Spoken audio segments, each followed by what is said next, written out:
coaching is often forward-looking, and it helps create agency inside of you to take action, take responsibility, be accountable for your actions and everything that's happening in your life. Welcome to the Startup Palette Show. When you think of startups, you think of Silicon Valley. We're going to venture beyond the valley and paint a picture of the startup ecosystem, featuring diverse founders, investors, and operators. We'll hear about their origin stories that shaped them, the highlights, the lowlights, best practice, and their visions for the future. Join me as we get a front seat to witness the phenomenal role of these path breakers. I'm your host, Preeti Mohan. Let's get started.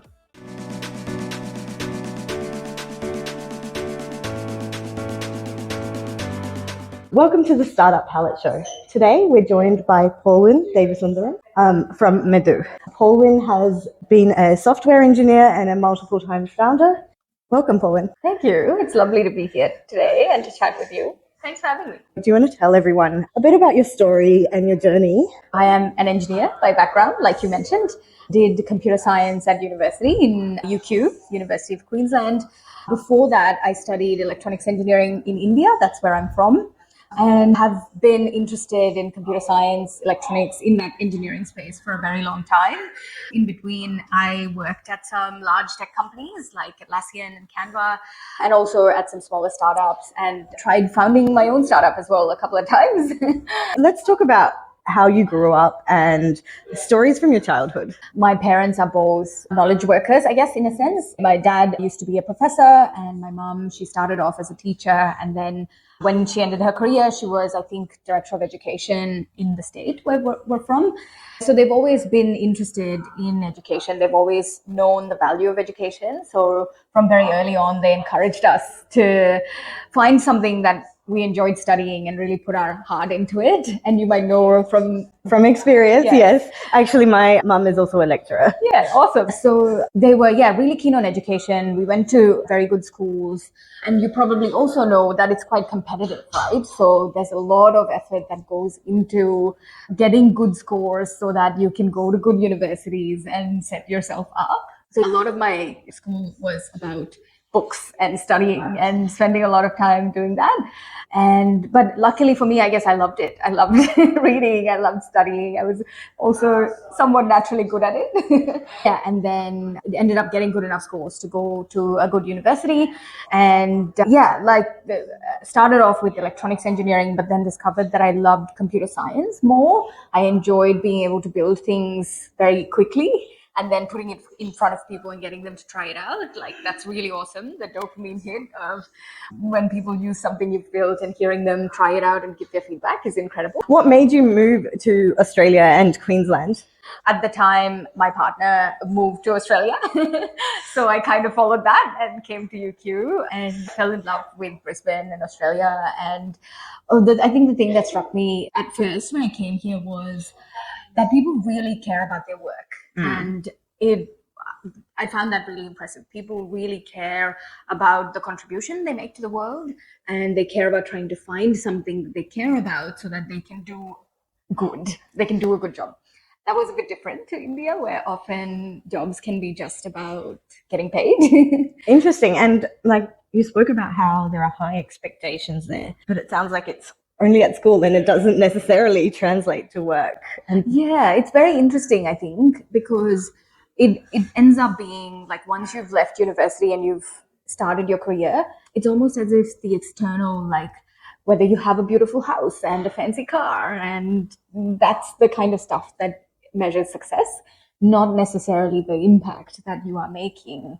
This is the impression that I had anyway. Could have been different for people. What are you creating? What value are you giving to the world? But I feel that that's changing in India as well now. Younger people starting off in their careers do care more about the contribution they make, the impact they make, and they care about working in startups, and they care about working in tech, and that's a growing thing, which is really cool to see. They seem to care about actually making a difference and contributing something back to the society. You mentioned Australia already has that. What are some cultural differences you've noticed between Australia and India? That's a great question. I think in India, one of the things that I had was a great support network. And this is not just friends and family, but the community feeling in general Part of it is, of course, been born there, having grown up there, went to university there, you have a network of people.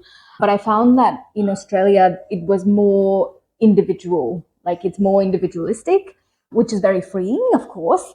But it also has a negative side of when you are new here, you feel a little bit lost. Like you feel like, where do I find the support? I have all these questions. Where do I go? And yeah, you are kind of on your own to figure that out. How did you go about finding your support structure here? Because, of course, moving to a new country, having friends, having a support system to rely on is really important. Yeah, absolutely. It took time. I think one thing that definitely helped was going to university here. I was able to build up a network of friends through that. But you need more than just the people who are the same age as you, right? A true support network is people of different generations, people with diverse experiences. And that took me quite a long time to build, many years, through meeting many people, putting myself out there, I think, just being okay to go and find experiences that might not work out for you, but at least you've tried it and you've learned something. And then through that process, finding people that with values alignment and finding people you enjoyed spending time with, meeting their parents' friends, and slowly building that up. The other thing that definitely helped was Atlassian, I have to say. When I moved to Sydney for Atlassian, they were actively recruiting quite a lot of people from overseas and also locally. So they created like this melting pot of people who were all joining Atlassian around the same time. And so you had shared experiences to bond over. And many of those people are still some of my closest friends here. I was reading an article the other day which talked about moving to Sydney in particular and moving straight into a professional career and how it's hard to actually make friends because people from Sydney have usually grown up here for a long time. And they have established friend groups and social structures that they rely upon. Whereas Melbourne is very different. It does have a huge expat population. Yeah. And people are more open to just going and grabbing a coffee. But great to hear about Atlassian. And so what benefits do you think that inclusive culture brought to Atlassian? Definitely the diversity of thinking, just and the experience of people from all over the world. So it was incredible to have people from South America, from Europe, from India, from Australia, all of these people with different experiences, all connected by their shared love of building tech. So that was an awesome feeling. So it was not only at work where when you are building features, when you're thinking about product strategy, engineering strategy, the opinions that they brought was so valuable. And I learned a huge amount through that. But also just having that cultural mix of music and art and food and culture was pretty awesome to get exposed to that. I had to say that was the same at UQ as well, because there were so many international students there. And I remember being blown away by meeting people from countries that I never imagined I would meet people from and being curious about their culture and their food and their experiences. Yeah, that was very rich. Like it creates texture in your life. And I think I love that. I personally love that as well. I love to get to know about people and understand more about their culture and everything.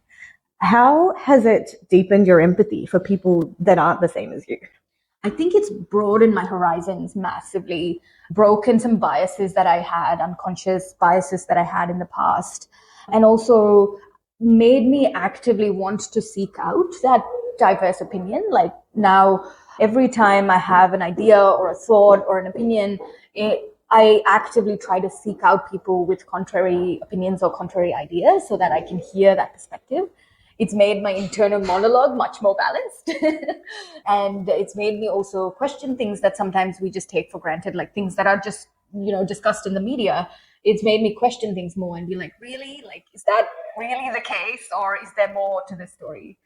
Since you touched on media, you do hear very binary perspectives in media. Like every founder, you must do a lot of research and a lot of reading and things like that.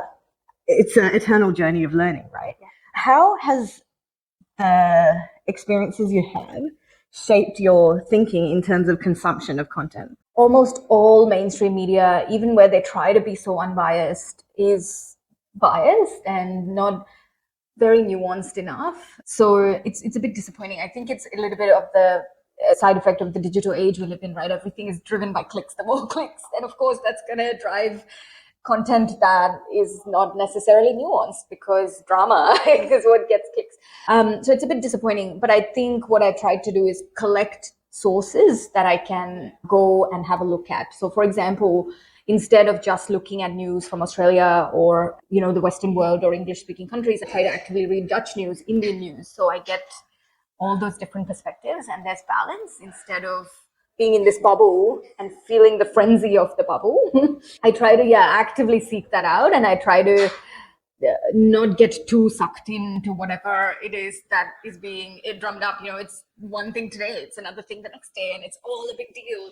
But if we're constantly in that mode, then how do we solve problems? How do we create things if we're always in everything is a crisis? It's so interesting to hear about how all of this has shaped your thinking. How has it shaped your programming and products and your founder journey? One of the things that we actively tried to do from the beginning when we started doing research was to seek out people from all over the world to give us their thoughts about personal development and coaching. So even though we're so early, we've just launched our beta customers are from actually all over the world, like Australia, Germany, Netherlands, Philippines, the US. So it's given us confidence that we can build a global product from day one. And the second, it's made us realize that it is important to seek out these diverse perspectives and not just stay within your bubble, even though you might be early. What is really interesting is the age of the internet has also made it easy to go global from day one. Validation is a really hard part of the founder journey. What are some tips for validating globally? I think one of the key things is when you are initially doing research, to keep your questions open-ended and then listen very carefully. This sounds a bit simple, but it's quite hard to do. And not nudging your customers in a certain direction, but keeping those questions open-ended and truly listening and actively listening for things that are common across everyone, what they're saying, things that are different, and then trying to apply that to the product. And what we've done in our case is try to find the things that are common and start building a product from that common base, and then we can build things that are tailored to different opinions or ways of performing coaching and personal development. One great tip I've heard is start with the least common denominator. So you start with the majority of opinions and then you build on top of that. And it's so surprising how much there is in common for people in this space all over the world. You kind of just have to seek it out and keep your ears open and listen. Before we get on to Medoo, let's talk about your previous founder journeys. What were they and how did the founder journeys go? I've always loved building things and always wanted to create something of my own. So it's incredible to be in this position today. But over the years, I've tried to build startups multiple times with varying degrees of seriousness, like side projects. Seriousness, success, and failure, right? Exactly, yes. Seriousness, success, failure, everything. So one of the times that I tried was one of the more serious attempts where I spent some time with friends in the Netherlands trying to build a product.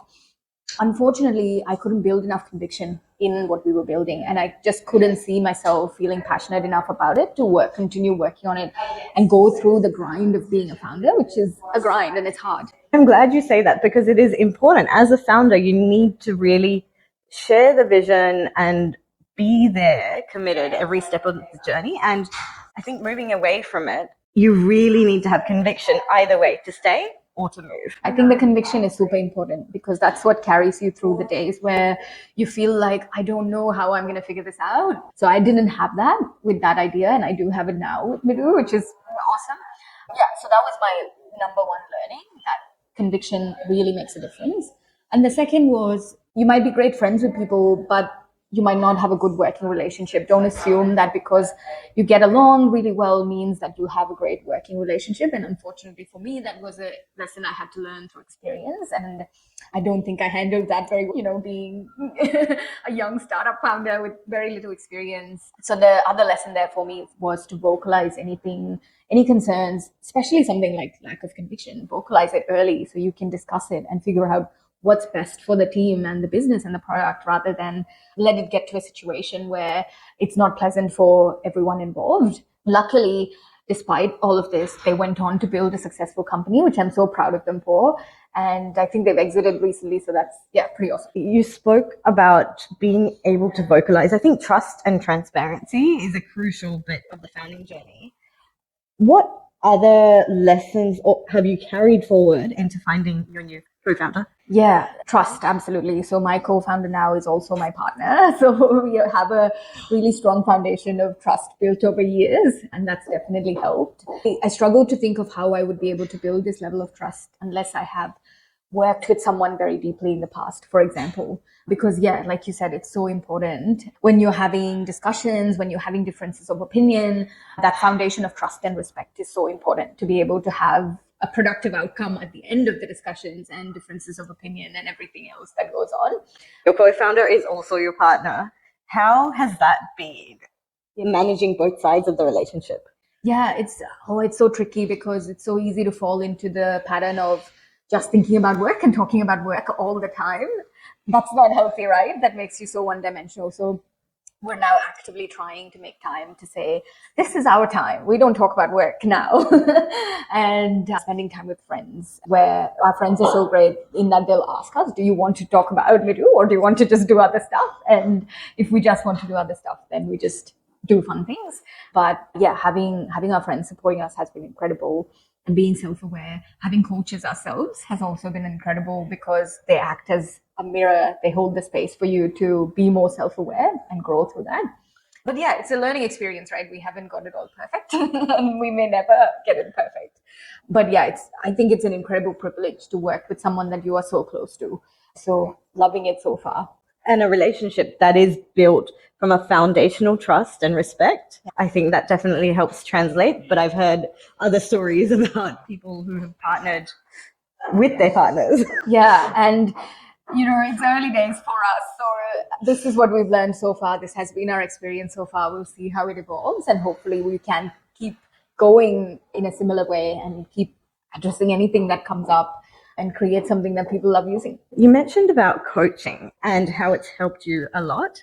Your product is also about coaching and learning and basically pushing yourself harder than you are currently, correct? Why don't you tell us a bit more about Medoo and how it started and why it started? So just going back a few years, I have had struggles with anxiety and feeling depressed. And I found that I tried a lot of things to help me with it. But I found that coaching was the thing that really, really helped. And one of the reasons for that, I think, is coaching is often forward looking and it helps create agency inside of you to take action, take responsibility, be accountable for your actions and everything that's happening in your life. So I found that to be super valuable. And then through that process, recognized that there is a lack of tooling for coaching. So if you think of the kind of tools we use as designers or engineers every day, I felt like there was nothing like that depth of tooling for coaching. And I felt like, wow, they're doing this incredible work. And if we could build tech that really supports that work, how awesome could this be? So that's how we got started with the idea for Medoo. You were telling me about how at school there's a lot of coaching and development. Yes. Whereas when you grow up and become an adult, when arguably you need it more, it doesn't exist. I know, right? It's so weird because you never stop growing. You are always growing through your life. You're always changing and always growing. And so coaching can really help accelerate that growth. It can support you through transitional moments or transformational moments of growing in your career, a life change or whatever that is. It's almost a bit of a secret, but an open secret because so many famous leaders have had coaching. It's available to everyone. There's so much research over the last more than 20 years showing how coaching is effective. So it's a bit surprising that it's not much more popular. It is growing. Of course, it's one of the fastest growing industries in the world, but also a little bit surprising that not more people are taking it up and aware of it. Why do you think that is? I'm not sure. I think maybe there is a little bit of social stigma attached to seeking help, the same way that I think it did exist and maybe still for therapy and seeking mental health support. Perhaps there is a little bit of stigma in saying that, yes, I have a coach who helps me figure things out and helps me grow. So that could be one reason. And I think perhaps the other reason is that 20 years is not necessarily the longest time. So something like this perhaps just needs more time to embed itself in people's minds and become a thing that people are aware is available to them. It's definitely growing. So I think we're not that far away from everyone having a coach. And you're right, all the top world leaders have coaches. We just don't hear about them. because we expect them to be brilliant just as who they are, but they worked really hard on it, I think.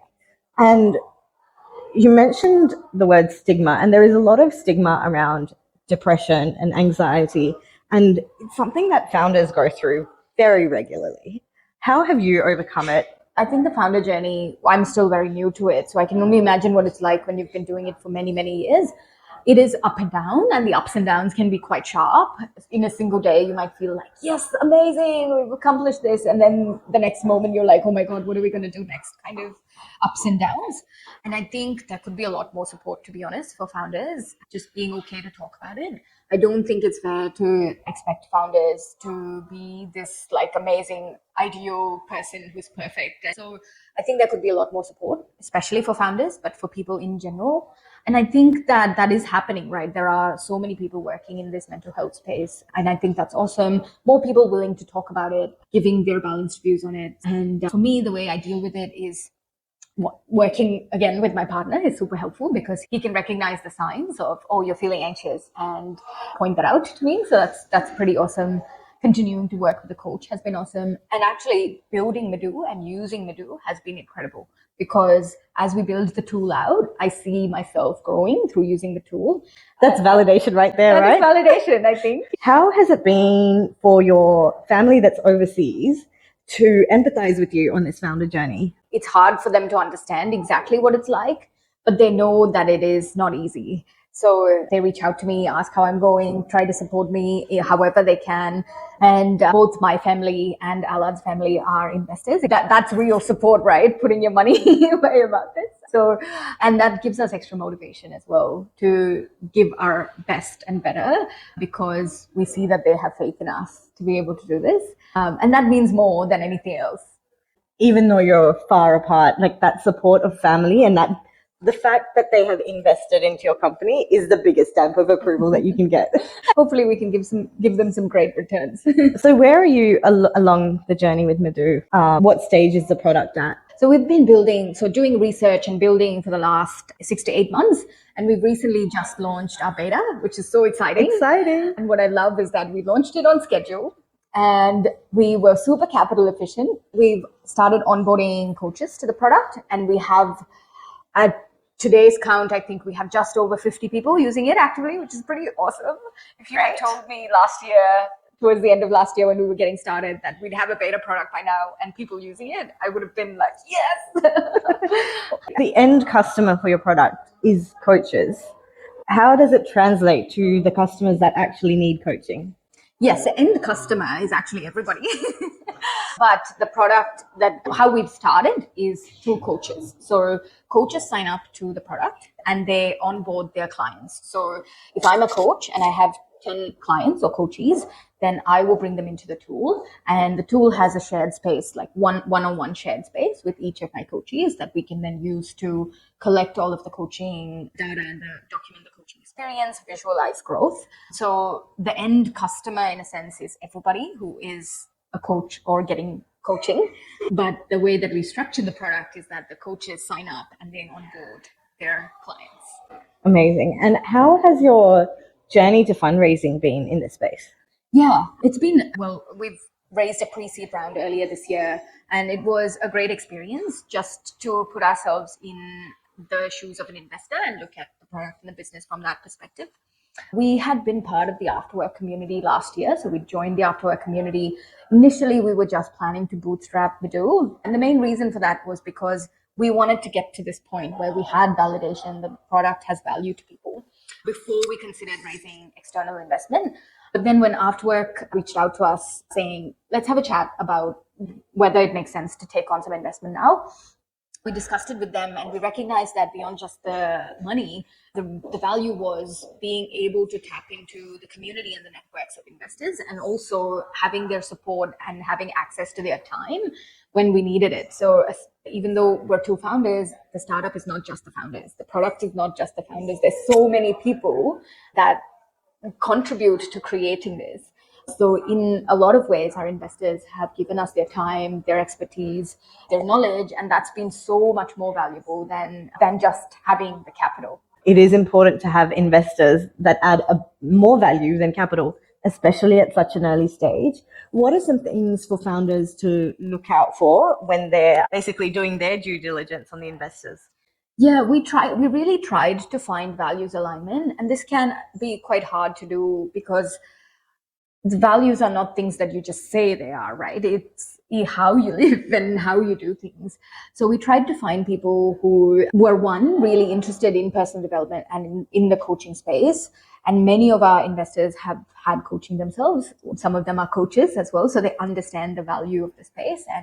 And the other was being generous with their time. I think all of them are so generous with their time, and that's super valuable for us. So we saw that they were not only interested in the space and interested in supporting us through their capital, they were also happy to spend time with us when we needed it.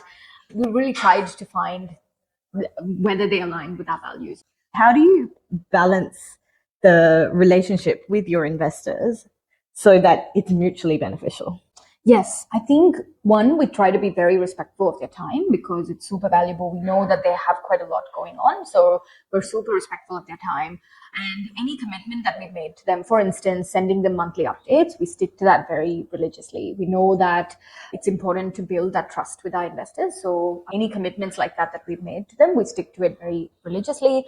We are very explicit, or we try to be very explicit when we ask for help so that it's specific and it's not vague and like asking them to figure out what we want. Ultimately, for us, the biggest thing we can give back to them is by building the business and giving them great returns on their investment.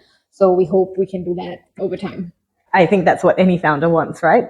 Those great returns. And that's why they're ready to invest time and capital into your business. And you spoke about your investor updates and how you follow a monthly cadence. Do you have a structure that you recommend, or you've heard good feedback from investors? Yeah, so we're actually kind of at an inflection point where going forward, the format of the investor update will probably change a little now that we've launched our beta product. But one of the first things we did was to create a template for it. So that the first couple of times we experimented with the format a little, the kind of information that goes in there. And then once we had a template for it, it's very easy to fill that in every month and send that out. And what that creates as well is, because you have this structure, a set structure to it, they know what to expect and they know what they're looking for. People are so time poor. You don't want them to have to dig through things and find out, okay, what actually happened in the last month. So we try very hard to keep that set structure and template. We've gotten good feedback on that from our investors, and that's why we've continued using it. But there's always room for improvement. And again, now that we've launched our beta, we're probably going to change that up a little so that we talk more to the beta metrics and update that template. And what are the metrics that matter for Medoo? We are a SaaS product, so all the traditional SaaS metrics like active users, weekly, monthly, daily active users. We haven't started collecting NPS, but we will start collecting some form of qualitative feedback, which gives us an idea of not just the quantitative usage metrics, but also how are they feeling when they use the product? Do they really feel connected to the product and they feel like they cannot live without it? And how far are we on that? And of course, when we start revenue, then we'll have revenue metrics, annual recurring revenue metrics. We haven't spent a lot of any money on marketing, actually. Once we do start spending money on marketing, we'll have to calculate customer acquisition cost, how that measures to the revenue that's actually coming in, and then burn. How much are we spending every month, and how does that line up with our ARR and customer acquisition? So you spoke about the hard metrics. Because yours is a coaching product, how about the soft metrics? So one is the qualitative metric that I mentioned. NPS is one of those. We'll probably experiment with a few other ones there. The other aspect of it is just the language that your customers use to talk about the product, the referrals that they make. Referrals actually, I think, is a very strong indicator when they feel comfortable telling other people about your product and they are overjoyed about using your product that they can't stop themselves from talking about it. That's a great sign. For us, actually, one of the great indicators has already been it's a beta product. It's scary to use beta products. And when you are a professional, like a coach, it's scary to bring on board your clients into a beta product. So just the fact that they've placed so much trust in us and they've brought their clients into the tool is already a massive indicator for us that they find value. And with a sensitive thing like coaching, how do you make sure that the product doesn't enable bias? So this is something that we've really, really tried hard to build into the product, which is we want the product to be opinionated enough that it has structure and it supports coaching. It's not a blank page. So it's opinionated enough, but allows for flexibility. So it's not opinionated in things like this is exactly what coaching should be, or this is how you should deliver it. The structure has enough flexibility for coaches to adapt it to however they prefer to do their coaching. So we've tried really hard to build this, design this intentionally from very early on, and continue designing it in that way that it has enough scaffolding, but it is flexible enough that whatever form of coaching you want to use it for, you can apply it to do that. Speaking about bias, have you faced any bias throughout your corporate journey or your founder journey? Yeah, I have, unfortunately. And I have to say, it hasn't been like overt, in your face kind of bias. And it's usually more unconscious, like people might not be aware of it. So it's been more of that, like examples being the very first time I was leading the work on a feature, people would go to the white guy to thinking he was the lead on the project, and I would have to constantly insert myself and be like, no, actually. And he would also need to do that. So that's the kind of bias that I faced. And the thing about that is it's exhausting, because you are the one who's often putting yourself in there and calling it out so that you get what you deserve. So it's quite exhausting. And I think the important thing is for us to collectively come together, and whenever we notice it happening, being self-aware and calling it out when we see it in other people, not in a rude or mean way, but just in a, hey, this, like what we're doing here, clearly there's bias here, let's do it differently. In a constructive way, right? Yeah. And one of the best tips I've heard is that if you're in a boardroom with a meeting and someone isn't being heard, act as their ally and re-vocalize their comments and give them the credit. It's very hard. There's so much nuance there because you don't want to put them on the spot, but you still want to draw their opinions to the table and voice them and like give them air. So I love when people do that well. And I think, yeah, we can all learn that skill. So what is next for Medoo? What's the next launch? Because you keep launching when you're a founder. Yeah, we were just saying this morning, you're always in beta. Every day is day one. Yeah, but what's next for us? We're going to keep building more features over the coming months. And we have a big pipeline of features. We're going to prioritize them, build them with the view to launch publicly next year. Early next year is the plan. So that's when people can start signing up. And right now it's a closed beta, but early next year is when people can start signing up and trying the product self-serve. That is our current plan for now. So people like me can sign up, yes, and absolutely. Get coaching. Yes, more than anyone who wants to apply coaching principles to their leadership, for example, or a coach who wants to use the tool to be able to document the coaching experience, document insights, visualize that in different ways, and then trigger more insights. So you get like this virtual loop, viral loop of internal viral loop where you document insights, the product gives you a way to visualize that in different ways, and you get to more insights. So you can accelerate personal growth, reach new levels of growth faster. Coaches and people leaders, that's the first iteration of the product. What's your vision for the future? And it could be personal, it could be for Medoo, or it could be even broader, like what do you want to see globally happen? Yeah, I think so. This is very big picture, kind of blue sky, I guess.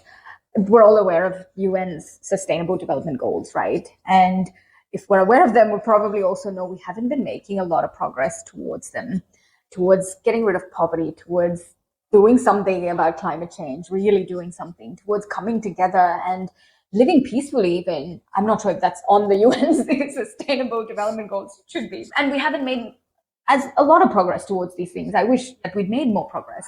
And so there's a new organization called the Inner Development Goals Organization, which is their core theory is that one of the reasons that we are struggling to make progress towards the UN Sustainable Development Goals is because we lack the inner capacity to truly come up with solutions and work together.